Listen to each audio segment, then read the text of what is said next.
Okay.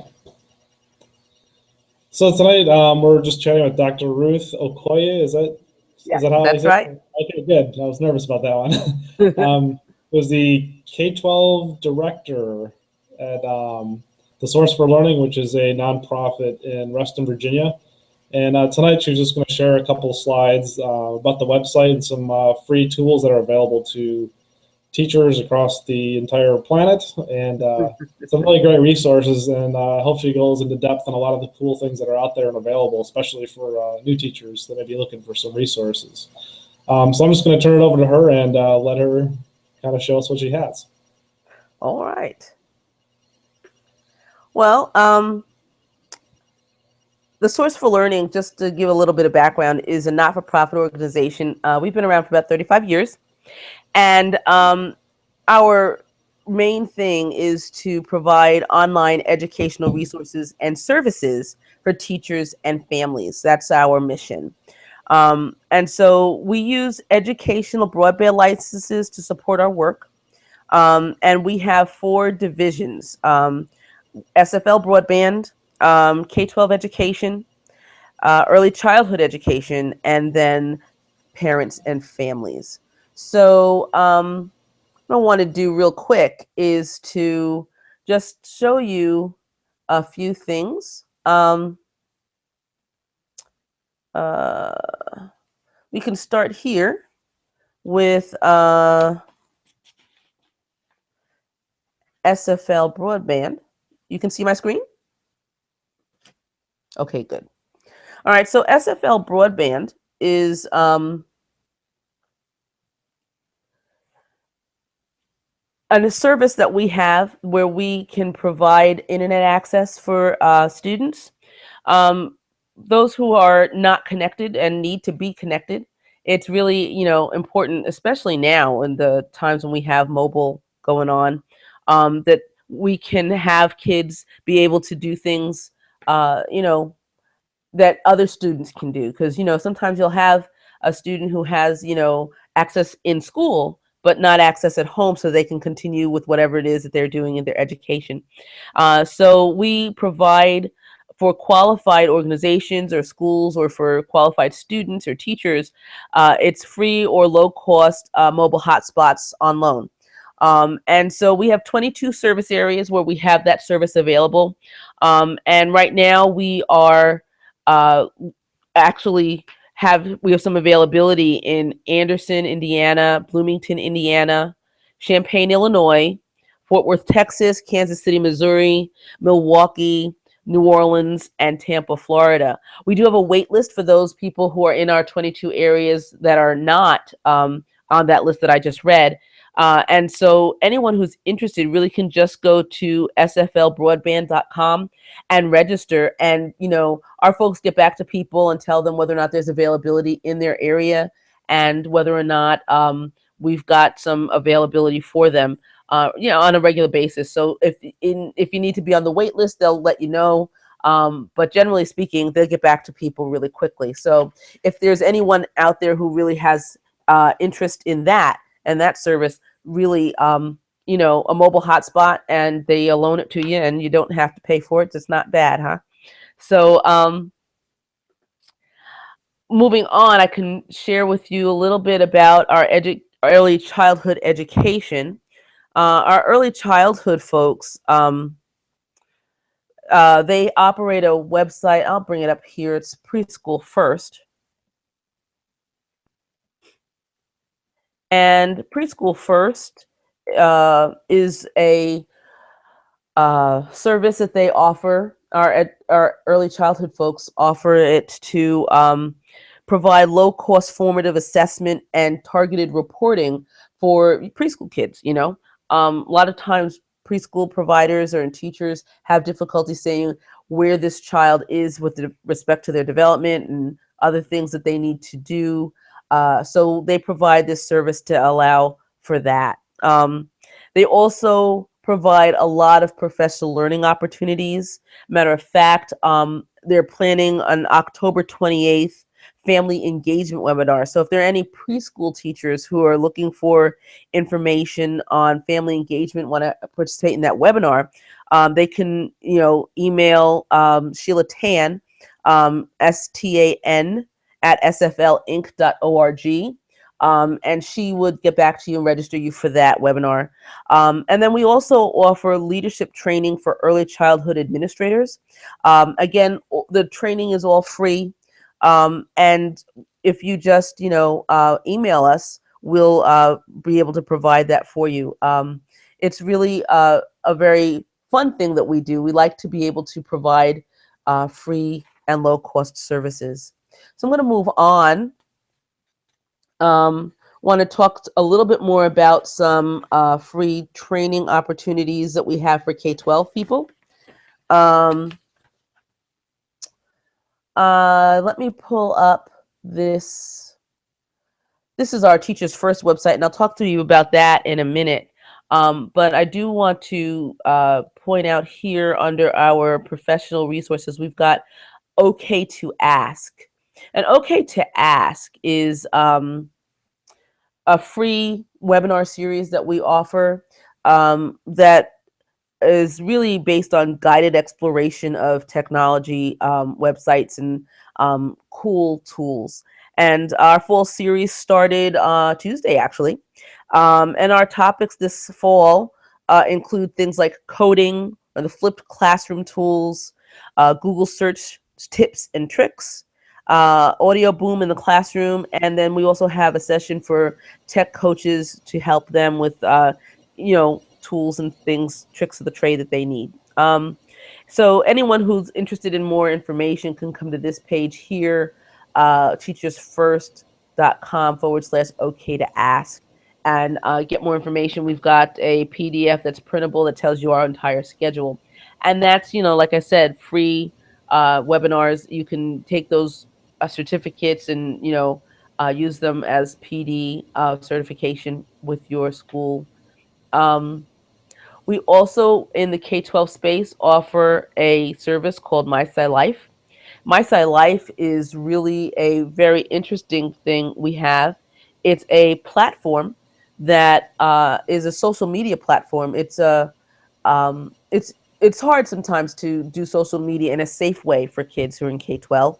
But this one, we have trustee certification. It was built specifically for us to use with students. So we know everyone who's in there, and we know all the teachers who are in there. And it's a focus on middle school science and middle school science teaching. And the students get assigned a identity. They could be basalt, they could be water, they could be, whatever concept they're studying. And then they are able to interact with one another to see how things happen in interactions in the environment between those different concepts. And so it really helps students as they work on their critical thinking skills, collaboration, communication, and also creativity. A lot of the students create all kinds of different things to show what it is they're learning, and then they interact with one another about those things as well, and give good positive feedback on how people are displaying different things. And because the platform is nationwide, they can react or interact with students who are in their class or local, or they could interact with students who are across the country. So we've got kids from every state, all over the place, working together in this arena. And so again, the platform is free, and we do training for teachers over the summer so that they can learn more about how to use it. And so definitely, if you're interested in that, you should have a look at the website and then get in touch with us.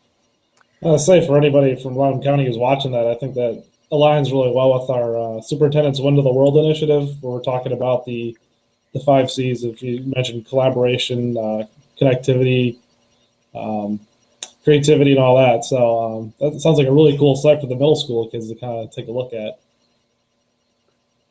So definitely, if you are interested, give us a call. Well, email. And then I want to then take a look at Teachers First, which is one of our flagship products. And I say products, loosely, we're not selling Teachers First. Teachers First is free to use, and it's free to register and have a membership at, and it's ad free. We have no sponsorships or anything where you would have any kind of distractions on that site, so that you'd be able to look at it and use it how you want without having to be bothered with all that other kind of stuff. So one of the things that is really, really a, most important for all kinds of teachers, both intro level teachers and experienced teachers as well. We have a database of over 15,000 teacher reviewed websites. It's really easy to go out on Google and to just, search for a website, but then you want to share it with your class, but you don't know whether or not it's a good website to use. And then you have to spend your time to figure that out. Or, find a way to find someone who's used it before, how they've used it. And we have done all of that work for you. If you search for any concept, you can search by keyword, you can search by grade or subject. So let's just say we'll say matter, only because we were just talking about science. And so you can see here we've got all kinds of things, and of course, I didn't say matter for science, and I didn't limit it to middle school. So I'm going to go here by subject and grade. And we can go here, and you can see we've got a list of all kinds of grade levels and subjects. So if I wanted to say, go here for chemistry, you can see that we've got 442 websites that we have reviewed that have something to do with chemistry. And our reviews, we tell a little bit about what the website does or what it has. And then we also tell you, especially for intro teachers, how you could use that in the classroom. So, it's really great to have the listing, but it's also great to have some idea of how to use it, especially for teachers who are brand new to the profession. Sometimes, they need a little bit of help figuring that out. So we like to make sure that they have everything they need. We certainly also have some keys here where you can find out whether or not it's got a lesson plan or a database of lesson plans that you can use, whether or not it's got audio files, whether or not it's got some video files, whether or not you could use it on an interactive whiteboard. We code all of that for you so that you have an idea, so that you'll be able to use it and be able to figure that out very easily. As teachers have time issues, that's just the thing. We have a lot of things that we are expected to do as teachers, and not a whole lot of time given to do it. So we want to make sure that you guys make the most of your time. And so we do a lot of that research and figuring out things for you. So as you use this and search, you'll be able to see consistently we've got those things tagged and available for you to share with your friends and things via social media and that kind of thing. One of the other things that's really very, very helpful as well is the classroom planning calendar. You can get to that off of our homepage here, and you can see we've got different dates what different things are going on, including different resources that you can use. So if we click on, for example, October is National Bullying Prevention Month, so we can click on National Bullying Prevention Month, and what you'll see is a collection of things that you might be able to use in your classroom. And even here, we've got some things, some PD for you on how to use some of these things so that you can address that issue or that, topic in your classroom. So the classroom planning calendar has got lots and lots and lots, as you can see, of things. Here, I'll show you the complete calendar. And you can see that it's got, the whole month of September, October, and you can keep going, November. It's got all kinds of things in there so that you can plan for what it is you're going to address in your classroom. We also have, here under classroom resources, uh, Curry Connects. And the Curry Connects is a book list. Sometimes it's hard to find trade books that you want to use in your classroom that go along with whatever topic it is that you're studying with your students. And so we have brought out these book lists. Let's just click here on animals and habitats, and you can see we have preschool books that you might be interested in looking at. We've got early elementary books, so that as you scroll down, here's upper elementary and middle school, you'll see that we've got books already picked out for that topic. So if you're studying that topic and you're interested to find out what trade books you might want to provide for your students or suggest to your students that they could read for additional information, we've got those already here for you, already done and listed. So, and I think we've got, close to 100 lists. So, we've got a lot for you to look at there. Then we have a series of lesson plans that you may be interested in, and you can see all of these are introductory technology integrated lesson plans that you might choose to use in your classroom. You can see that they've got different grade levels. This is figurative language that you could use from grades 3 to 5. Here's a Shakespeare from 9 to 12. Ideas for Lincoln if you're studying Lincoln. And this goes from grade 1 to 12, and here's some writing lesson plans. So different things that you're studying with your students, if you're trying to learn how to use technology, or even if you're wanting to use a simple plan to leave for as a sub plan, these are some of the plans that you might want to use. We also have special topic pages. And you can see here again under our classroom resources, all of these, we have 82 special topic pages, and we go through here and you can see the different topics. And on each one of these topics, there's a whole list of websites that you might, or resources that you could use. So for example, if you're, studying snow with your younger kids, you can click here, and these are snowy day resources. So things that you might do on a snowy day. And all of these have ideas that you could use. And you can see we've got, 20 some odd of them ready for you to use. So if we go According back to Farmer's Almanac, we're going to need some of those this winter too. Yes, definitely. And you can see they're all different things. Resources for Groundhog Day, New Year's Day, Mother's Day, 4th of July, all the holidays, Cinco de Mayo, Columbus Day, Thanksgiving, all of them. We've got different collections of things for you to use. We move over to our professional resources. This place here, you can see that we've got lots of things to help you as a teacher. Blogging basics. If you want to get started with blogging for your classroom, this will take you through how to get started. If you're interested in differentiating or need some help learning how to do that, we've got resources for that as well. There is a trend nationwide to reducing the number of media specialists in the classroom or available in the schools. And for those of you who may have actually had limited availability of a media specialist, we've got some things that you can do to pull back some of those media literacy skills into your classroom. Help, I lost my library media specialist. Those little articles will help with that.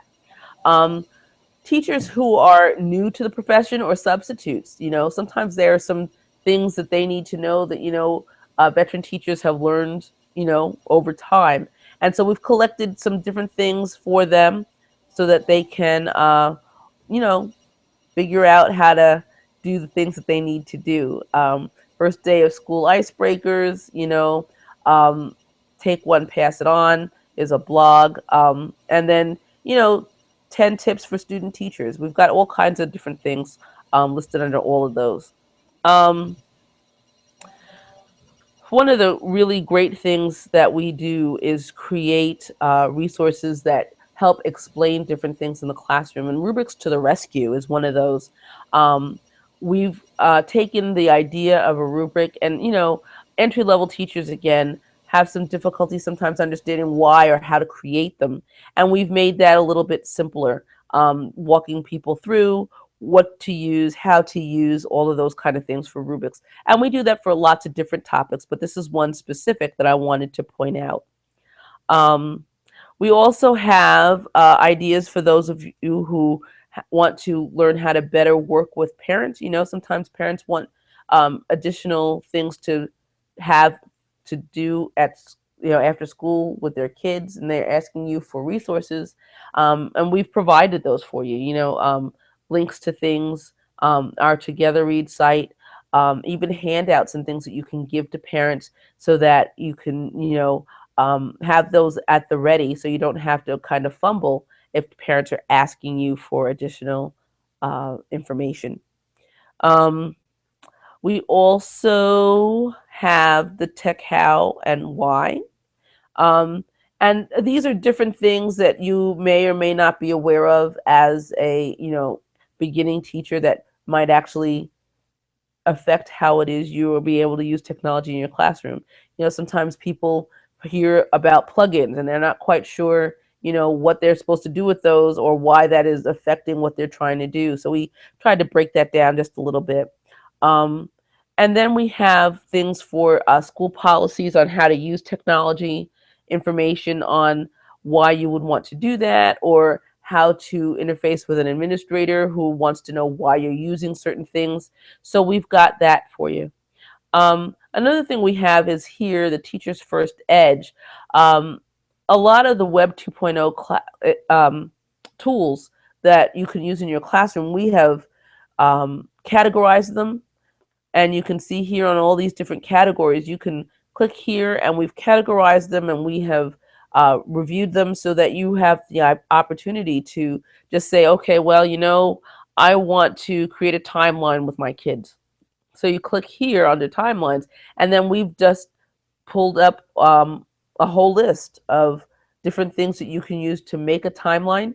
And each one of them, again, has ideas on how to use it in the classroom and how to best use it to present things to your students. So that's really the whirlwind tour of the Source for Learning and the things that we have available, professional development and those kind of things. So I guess if people have questions, or if Derek, do you have questions? Yeah, I had a couple, and some people are actually typing here a few other questions. The ones that came to mind is some of the things you talked about. For the webinars, how do you choose your topics? Is it just based on what you're kind of hearing in the education world, or is it topics that teachers suggest to you, or just kind It's of a combination. I typically, we have a team who goes to technology conferences. So as they go to the conferences, they go to ISTE, they go to the local affiliates, those kind of things. What they're hearing and what people are asking to know more about, they bring that back, and we use those as ideas that we like to put together for our webinars. And then also folks who take our webinars, we ask them to fill out a feedback survey. And one of the things that we ask is, what kind of things would you like to see us present, or what kind of information are you looking for, so that we then turn around and put some of those together as well, so that helps to inform our next series of webinars. Mm-hmm. Okay. And then for all the resources, I mean, it's amazing. Like, thinking back, I started 16 years ago. Had I known this was available, made my life a little bit easier. But as far as the resources go, do you have, do most of your people do the vetting, or do you ask for outside teachers to kind of help and just sort of volunteer their time to kind of vet things for you? Or? No, actually, I have a team of really great folks who look at and find lots and lots of resources, and then they look at them and they sort through them to see whether or not they'd be helpful in the classroom or not. And then they're the ones who then say how to use it in the classroom, make suggestions for other teachers, and then post the resource as something that we have vetted. They take there's a rubric, and they take it and they say, well, it could be used, on a scale of 1 to 5, it could be used this way or this way. And then they pull those things together and they write the reviews, and that's how we do it. It's a team, and we've hired that team, and they are active teachers. There's a limit to how much they can do. They've done a lot, obviously, but they're teaching during the day, and in the evenings and afternoons and things, they're doing our OK to Ask webinars, and they're also vetting these different websites and making sure that we have information on how to use them available to teachers. Okay. First, another one that I'm sure our Virginia teachers are wondering, are the lesson plans, or at least the resources you provide, is there an icon or something that says it's aligned to Virginia standards, or is there, they kind of have to dig in a little bit further themselves and sort of make that judgment? Well, we don't align them to standards necessarily, because we are located in Virginia, but we do reach out to more than Virginia. Yeah. So aligning them to standards is a difficult thing for a number of reasons. Not everyone uses the same standards, and now folks were going to they were going to Common Core and then coming out of Common Core, so it's just a little difficult. Oh yeah, I was just wondering if there's an icon that said this is a Virginia resource. No, we don't have one that specifically points out things as Virginia resources. No, sorry. Not a problem. Another question was, for a teacher who's not very tech savvy, what would you say is the easiest middle school level resource for them to start with? Well, it also depends on their what discipline their are they an English teacher, a math teacher, that kind of thing. I got to tell you that we have some. I'm going to share again. We have some, or maybe not. Let's see. We have some things that we call ready to go that are very helpful. Let me just navigate to that. Okay. Here, where it says ready to go. And you can see we've got some things that are just projectables, and so they make it easy to use. One of my favorites here is Gettysburg by the Numbers, and you can see they here we have just a really interesting infographic that allows you to look at social studies, obviously Gettysburg, but also it ties in math, because it then talks about what kinds of things, how much of things, those kind of things, so it's really and it's a little bit interactive, and then it's got some information here for teachers or for families how to use this resource. So we've got a number of those kind of things that folks can definitely use. And I think that those are, for entry-level teachers, the easiest thing is to, find things that are projectable, and that they don't have to do a whole lot of discovery on how to integrate it, because it's already pretty much done for them. Yeah, absolutely. I like the easy clicking, and the information's right there. They're not having to dig too far or manipulate anything on the screen. It just sort of one click and something pops up.